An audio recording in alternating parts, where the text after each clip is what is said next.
As you guys can see behind me today, we are taking a look at the Exceed Fabrication tube doors for the Jeep JL Wrangler and JT Gladiator. I'm going to tell you guys all about how these work, how to install them, and everything right now. So right off the bat, you'll notice that these look very similar to the official Mopar tube doors. Those retail for about $1,300. These are about $750 for the full set with mirrors. Now, so a lot cheaper, and there are a few differences here that we're going to touch on, but I wanted to touch on the install. Putting them in is pretty simple. If you can take the doors off, I've already made a video on how to remove the doors in the past, but we're just going to touch on the install of these. So one thing that I really liked is that it came with this little toolkit. It's very similar to like the Jeep one that comes with your Jeep, but it's bigger and a little more burly. It lets you do all the normal Jeep stuff for the doors, but it also gives you the exercise wrenches for all the bolts and hardware for the tube doors. So now they just drop onto the hinges like normal. The mirrors install, you have to install these beforehand. There's a little rubber gasket in here, which is a nice little touch here.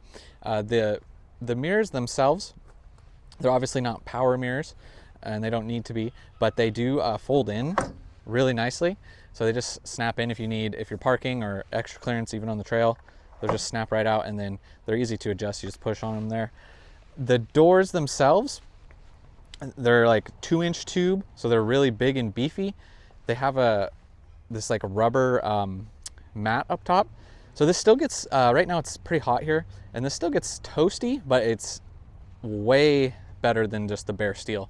So this is bearable. You can put your arm on here, and it's not gonna be an issue. You're not gonna get burnt there.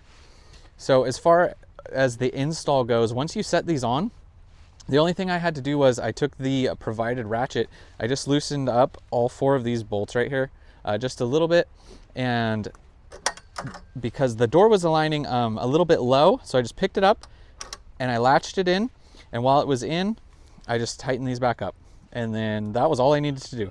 So the doors lined up perfectly. They have a nice handle right here. So they open and shut real nice. What's different about these doors and some of the other ones, as you guys can see, is this adjustable rubber stop right here. So you guys can see it pushes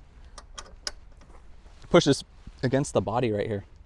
And that's to prevent this from rattling. So that's really nice, and it's fully adjustable. So there you go. And there comes with limit straps as well. Now on these limit straps, there are 3 positions. You got, obviously we're on the closest one here, closest, medium, and long. So that'll control how far the door is able to open. And the back doors are pretty much the same.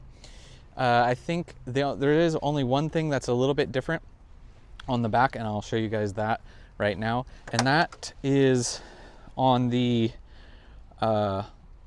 rubber stop. It's positioned a little differently, and it's in a nutsert, and on this side it kind of is sticking out a little bit. It's not a big deal, but it just doesn't look maybe the cleanest, but it still functions exactly the same. You can see it squishing in there, so gives it a nice rattle-free seal. And also, one thing that you guys will notice, if we look at the doors from this perspective, on both doors here, so the rear and the front, you'll notice that this middle tube is kicked out. That provides a lot more leg room here, so you're not going to have any interference there, and it's kind of nice when you're driving with the tube doors, or like you drive like when you have the doors off, you kind of kick your leg out a little bit. So that's actually really nice, and I actually like that about these doors. Now these doors, you can get these available with just an E-coating, I think they call it. So then you can paint it if you want to do a color match. So that will prevent rust, and then you can paint over it. And yeah, that's pretty much the summary of the doors. They're definitely burlier than some of the other tube doors that I have reviewed.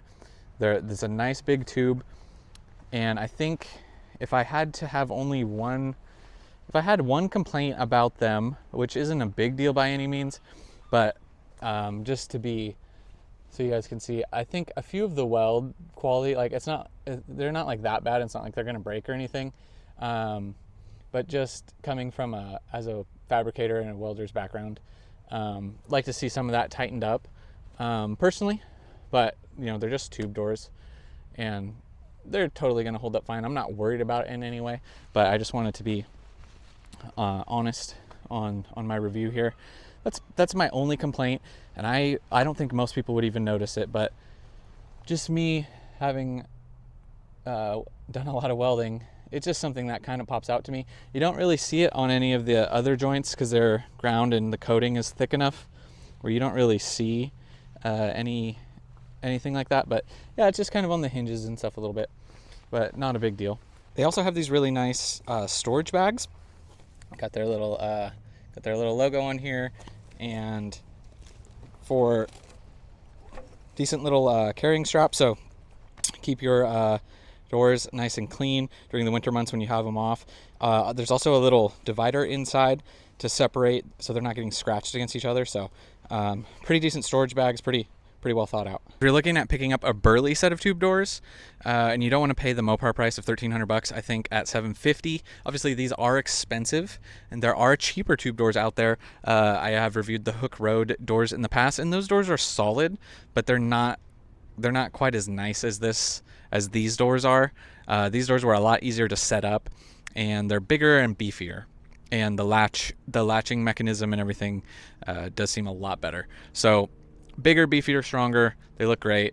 So yeah, at $750, it's still expensive, but a lot better than Mopar pricing, and I think that these are a little bit better looking aesthetically than the Mopar. The only thing that the Mopar ones have is I think the hinges they look like they're machined. So the hinges themselves look nice. They kind of match like the factory doors, but that's not really an issue for me. So that is going to do it for this one, guys. And if you guys are interested in picking up a set of these, I'll have a link in the description with a discount code for Exceed Fabrication. I believe this is currently their only product, so we'll see what they have coming out in the future for the Gladiator and Wrangler. But right now they are just rocking the tube doors. So let me know in the comments if you like the look of them. It's a nice hot day here in California, so perfect day to have these doors off and driving around. It's been fun.